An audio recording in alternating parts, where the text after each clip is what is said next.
All right, so we are joined by the one and only Miss Historic Downtown current title holder and contestant in the upcoming Miss Mississippi pageant, student at Jackson State, Derykah Watts. We've got a room full here with us at Velma Jackson High School. We're recording this for our friends at Madison Central, Ridgeland High School, Germantown High School, our YouTube channel, and all of our college career readiness classes. And we thank you so much for joining us today. And I'm glad we're doing this virtually because the weather out here is horrible. Thank you so much for having me. Now, before we get into what all you're doing now, let's go back to your high school and your college transition, because I know you did go to Hinds Community College first, and we are really pushing the community college relationships with our high schools. So, talk a little about coming out of high school and then going to Hinds, and then how you moved on to Jackson State. High school for me was very interesting. It was a different experience than most traditional high schools. I went to a very small private school. There was my graduating class was six. There was just six of us, and I was the only girl in my class. Wow. I went through my entire high school career as the only girl in my class. So it was very different than most people's traditional high school experience. And I decided to go to Hinds so I could run track. And it was the best transition for me because I was coming from a super small, family oriented school. And had I gone, my initial plans were to go to Mississippi State and major in veterinary medicine. I had all these grand plans. And then I got to Hinds and I was like, this is where I belong. That's awesome. It helped me smoothly transition from high school to a larger university, but also it helped me find my right path. Yeah. I got there, I was running track, I was very antisocial. I was at Hinds an entire year. One of my teammates thought my name was Merida. Wow. And I was like, no, this may have been April or May when I told him. I was like, no, my name is Derykah. Thanks. And so it helped me. I got involved with dance at Hinds. It helped me rekindle my love for dance. I was a member of Montage Theater of Dance, which is a whole experience in itself. If you all ever get to go to a Montage show, please go. They are wonderful, wonderful shows and productions that they put on. But once I finished my degree at Hinds Community College. I got an associate's in biology, which the biology program, all the science teachers at Hinds are absolutely amazing. You will literally become friends with some of your instructors at Hinds. They are like second sets of parents to you. They know your name. They care about you. They will contact you. Hey, you're missing too many assignments. This is what we need to do. It is a great transition to a big university, especially when you don't quite know what you want to do Yeah, next. and those biology professors at Hinds have a great relationship with the other biology departments in the state. Because I know they have a great relationship with Mississippi College, Ole Miss, Jackson State, and Southern Miss, because a lot of them went to school there. Exactly, they do. And if you want to get directly involved in those big schools, talk to your professors. They know other professors. They know everybody. One of the reasons I ended up switching my major later on, now I'm a history major at Jackson State, was because of a history instructor that I talked to. I still see some of my instructors out in public and they're, hey, Derykah, how are you? We see you, growing and exploring and all that stuff, especially with me being Miss Hinds. I was Miss Hinds 2019. So after I left Hinds, I went to Mississippi State and I I got to state and I was majoring in wildlife and human interactions. And that's when I realized I was like, I hate it. I hate my major. Sometimes you get to those core classes and you're sitting there and it feels like we're talking about astrophysics. Like I had no idea what was going on. I decided maybe I didn't want to be in the woods as much as I thought I liked it. And I actually ended up taking a year off, which was very important for me. And I went back to Hinds and I had a conversation with one of my instructors, and she said, Derykah, there are no right or wrong answers to your life. Do what you want to do. If you want to major in dance, major in dance. You want to major in theater, do what you're passionate about.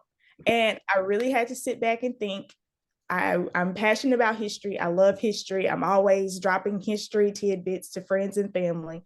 So I went back to school. I went to Jackson State. I'm a legacy. I'm a third generation at Jackson State. And I love it there. I love majoring in history. I love my professors who were very hands-on with me.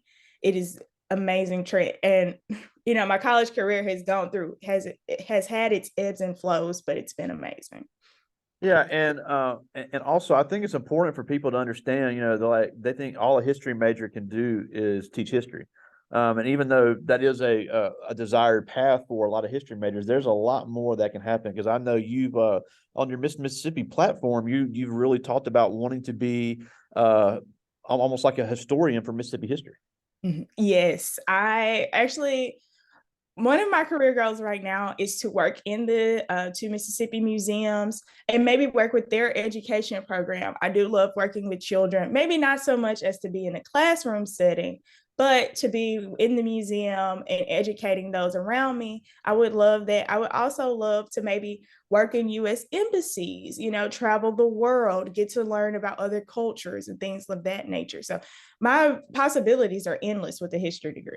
Yeah, and I've actually got the Jackson State shirt on today, so I thought that was kind of cool. So, now one thing I've always said is that Jackson State being an HBCU, I think that's an important distinction, because historically Black does not mean exclusively Black, because Jackson State has one of the highest international populations of any college in the United States. It really is just overwhelmed with international. You have students from all over the country. So it really is a very diverse, and you get a very diverse education at Jackson State. You really do. One of my professors is Dr. Janice Broccoli. She's a Caucasian lady who loves pouring into her students. We were actually speaking the other day, and she was like, well, we can do independent study classes. And I was like, why would I do that? But she helps with all of those. She gives everything from different perspectives. She's always interested in any conversation topics we're able to bring about. It's very interesting to learn other people's perspectives, because you can always take those into account into your everyday life. You don't always know what someone else is thinking, but maybe if you understand their perspective a little better, you'll be able to communicate better. Yeah, and something else you mentioned too, because you went, and I agree, especially with the cost of college right now, and if you're really unsure about what you want to do, unless you have a full scholarship to go right out of high school to a university, I think community college is the best bet for so many kids right now, whether it be Hinds, Holmes, East Central, Coahoma, whatever, it don't matter.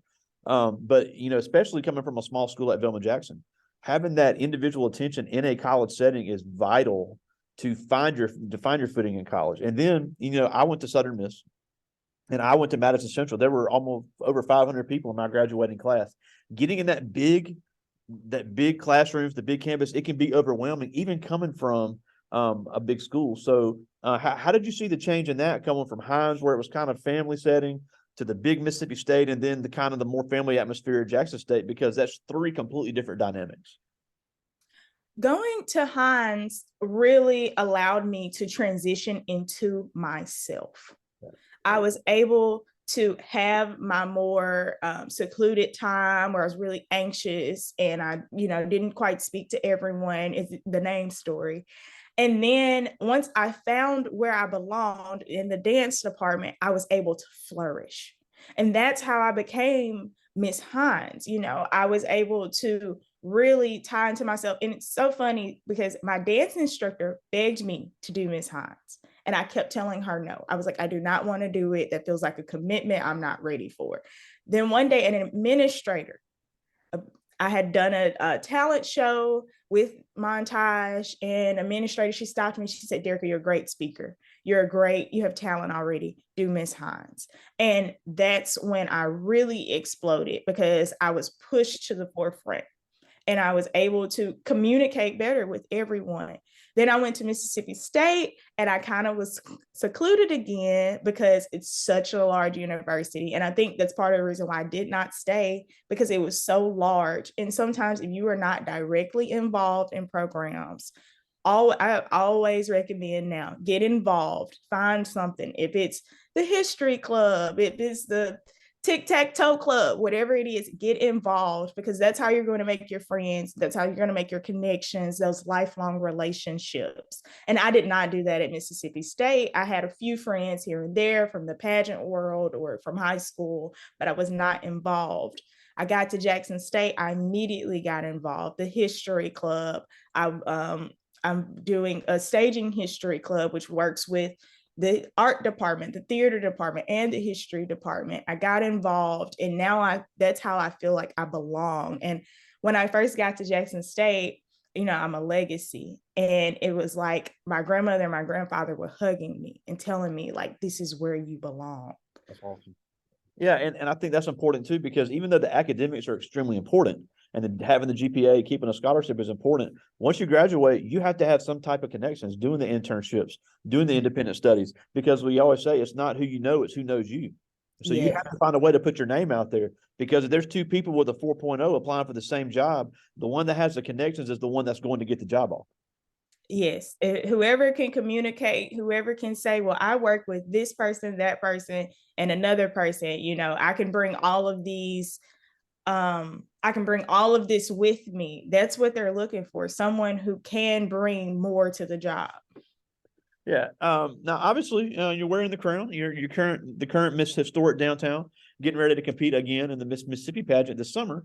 So you just told us you kind of fell into the pageant world.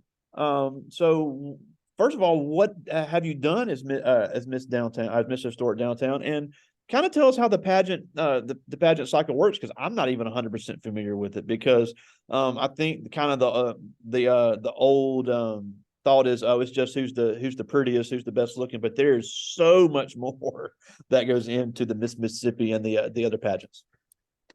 I tell people all the time that pageantry is a full-time job. It is not easy by any means.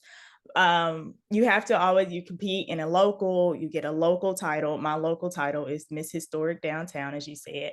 And then we go on to Miss Mississippi in June. For Miss Mississippi, the winner goes to Miss America, which will be January, maybe this year. Those dates are still undecided. But with the pageant world, I have to be able to communicate.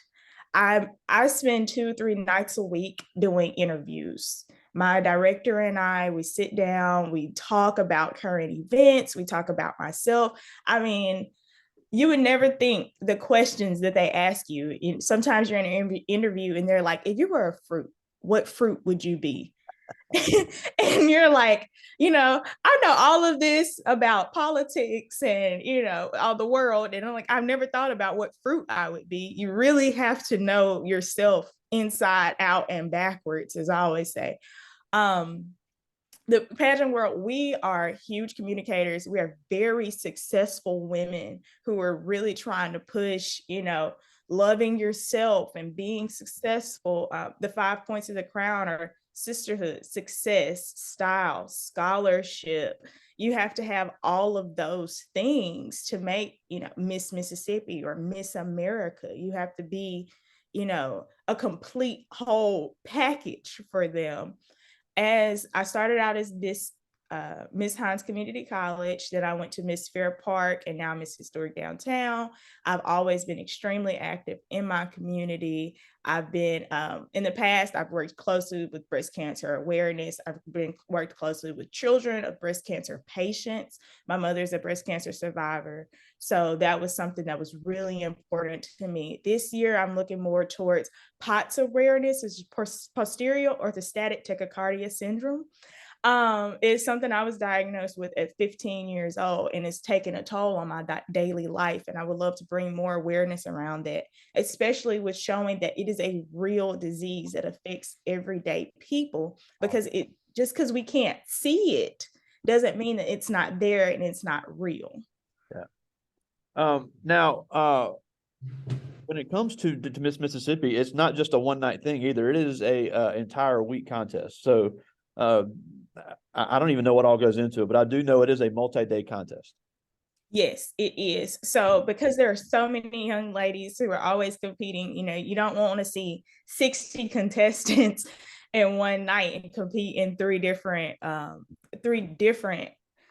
areas of competition. So it is a week long. We do interview first. We do some publicity things like autograph signings, and there's this huge parade on Monday evening. That's honestly my favorite part of the whole competition because you get to see your friends, your family, everybody. You feel like a celebrity. Everybody's yelling for you. It's amazing. But we have to compete in talent, interview. They do an on stage question, which is one of the most nerve wracking things ever. And then we get to do evening gown. Now we're doing fitness, excuse me. We're also doing fitness now. So you have to get ready for all areas of competition. It's not one of those things you can wake up and you're like, oh, I guess I'm singing this song tonight. You've got to be at the top of your game for everything. So it is much like playing a sport. You have to practice every day, something new, something you're always finding something to work on. Now, obviously, we'd be remiss. We just finished Black History Month, and it wasn't until the last few years that there really was a big breakthrough for Black women in the pageantry world, especially in Mississippi. I know we've had Jasmine Sullivan, Aisha Branch as local as recent winners, but how was that changing in the pageant world? It to me, okay, so Hold on, I said Jasmine Sullivan. I meant Jasmine. Jasmine Murray, I know. Yeah, Jasmine Murray. I'm a fan of Jasmine Sullivan. Yeah, Jasmine Murray and Asia Branch. I'm sorry. Yeah, I've actually met both of them, and they are wonderful women who always have encouraging and beautiful words to say to me. Um, One of the things that seeing Black women flourish in the pageant world, especially Chesley Christ, who was in the Miss USA program, and Nia Franklin, who's in the Miss America program, they were crowned together. They made history by being the first Miss America and Miss USA who were Black women at the same time. But Nia Franklin often wore braids during her reign as Miss America. And at the time, I was Miss Hinds when she was crowned, and I would do the whole wig thing. I was always adamant I have to have straight hair, I have to fit the cookie cutter. And she kind of broke that mold for me. As you see now, I have braids in. I became more comfortable, and now I compete in my natural hair like Chesley Chris did. It made me more comfortable with me in a way. And I hope that we all of the Black contestants now, I hope we're all helping young ladies embrace themselves in whatever that may form. Yeah, because even if you're not a pageant contestant, I think that's important to not conform to things just because the world says you should, and that's for men as well. And I know there was a big deal in the news media world a few years ago about the natural hair on the air. Um, but I'm a big believer in you should be true to yourself. You should be true to your talents and true to the way you look, and you should not let the way society says you should look alter that in any way. Most definitely. That is one of the things I often say when people ask me about my natural hair. I was like, why can't I embrace and love the hair that grows out of my head? There are so many women every day who feel they have to go through hours and years of manipulating their hair. And it's really not worth it if it's not what you love and who you love when you see in the mirror. Yeah, and it's kind of like you said when you were at Mississippi State. Um, if you're somewhere you don't want to be, you don't need to be in a space or a place where you're not going to be happy and you're not going to be able to be successful and understand your true goals and your true talents. Now, obviously, I'm pulling for you, and I do hope you win in June. So, what would be your plans once you become Miss Mississippi this summer? My plans are to continue to push POTS awareness, to continue to push maybe the Crown Act, which only 2 Southern states have actually pushed and approved into their legislation, which Tennessee and Louisiana. I would love to get Mississippi on board with that. I would love to maybe get all 50 states on board if I can. I would love to push POTS and maybe even bring more awareness to what's going on in Jackson with our water, things of that nature. I really want to bring our community together and show that it is Mississippi, we're coming and we're fighting. We're fighting. All right, well, I do have a few questions from the students. These are all juniors. This first one is one of our track athletes. So he's interested in your track career. This is Denoa Thompson. And he asked, when you were an athlete, how did you balance school and running track? Lots and lots of mental moments. First, I'm a person, I have to write everything down. I have 8 million lists. I have 8 million post-it notes. I'm writing down all my homework assignments, when my next test is. I used to write down when I had practice, and I had practice at the same time every day. It's writing those things down and making sure that you're constantly checking in with not only those lists, but yourself. Getting sleep at night. I know you want to hang out with friends and, scroll social media, but you've got to make priorities. So it's definitely was a lot of making sure that I stay on track, because I knew I wanted to be successful. I didn't want any one class to fall behind. I didn't want my, athletic career to fall behind in any way. It's a lot of discipline. Yeah, and I think it's also important to say that, high school and college sports are completely different. Even on the community college level, it's not one of those deals where you can show up when you want to, skip practice because you're tired, skip school because you're tired, and I know they get sick of hearing the story, but I remember when I was at Southern Miss, the football team had a Thursday night game on ESPN on national TV in Birmingham. The next morning, it's about 8:30. I'm walking across campus and I see the starting receiver who had scored a touchdown the night before walking to class. I'm like, dude, he's like, man, I had to go to class. I couldn't miss today. So, nobody's exempt from that stuff when you get to that level. Yeah, no, it is I always tell people you got to take care of business. I worked closely with the football team at Hinds, and the second your grade slip, football is gone. That if you are truly passionate and truly love your sport and you want to succeed in it, you will take care of business and make sure, because they're NFL players, they can't miss their meetings. They can't miss, everybody has paperwork due. You can't miss these things and be successful and continue to be in their program. You have to take care of business. Oh, I agree. And that would even be, in the dance program or, at Jackson State, the Mad Drama program, my good friend Mark Henderson. I know, as good as they are, he's not going to let somebody just show up when they want to. And there's especially there's scholarship money at play that somebody else could get. Now, this is a great question. This is Celeria Chesser. And she asked, do you think size or shape should matter if someone was running in a pageant? Absolutely not. Absolutely not. It does not matter. If you are comfortable and you love yourself and your body, compete. You're going to show someone somewhere that they are capable of any and everything. We have women even though we have fitness come back this year, they are not promoting the size 2, size 0 healthy body. We have bodies that look, our ranges now, and they are beautiful bodies. And some of these women, they could probably outrun me. They work out all the time and their bodies do not look like mine. And that is perfect. Whatever you are comfortable in, compete as you are. I agree. And I think that's a very big misnomer that a small body automatically means a more healthy body, because that is completely false. This is a good one. This is Harmony Williams. She's interested in cosmetology, but she did ask, what was the deciding factor that helped you change your major to history? My teacher, like I said earlier, she told me to do what I love, look for something that I love. And because I'd already done, my associates is in biology. I'd already stretched biology as far as I could do it because chemistry was kicking my butt. I went to state and I changed majors at state. I did veterinary medicine, then I did wildlife human interactions, and I decided neither of those was what I wanted to do. I was not passionate about it. I was bored. I was confused. I was giving myself migraines. You have to follow what you want to do, because there are so many people who around you who are going to tell you no. And you have to ignore those people, because they're not going to live their life for you. They're not going to tell you how to be happy. They're not going to pay your bills. So you got to do what you want to do. And if it's especially in school, just because that major doesn't make any money does not mean that you are going to be the person. You're not going to be a starving artist. There's no such thing as a starving artist now.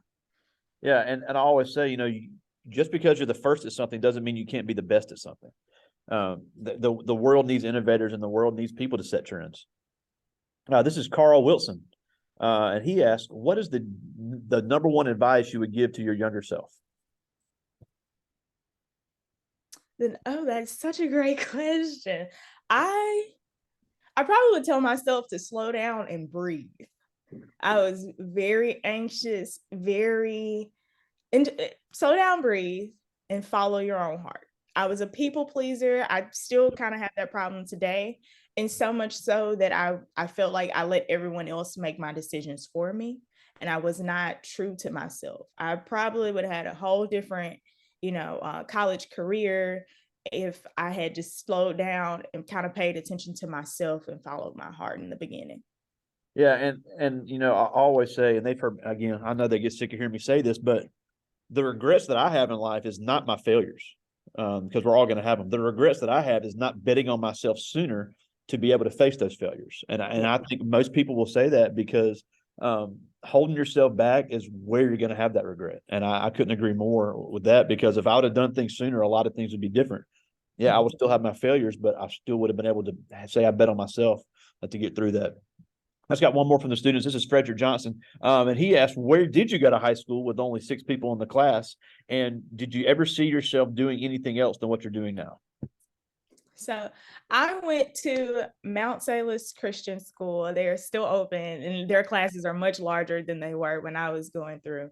But it was a very family oriented school, which I'm so grateful for, because I still call them almost every day and annoy them. But they love me and they answer my calls. It's so small and so family oriented. I actually babysat my classmate. His older sister had children when we were in school, and I used to babysit her kids. And now I'm actually babysit my classmates' kids sometimes. So small school, but it was a great place to be. Yeah. What was the second half of that question? I'm sorry. Yes. Did you ever see yourself doing anything else than what you're doing now? Yes. Yes.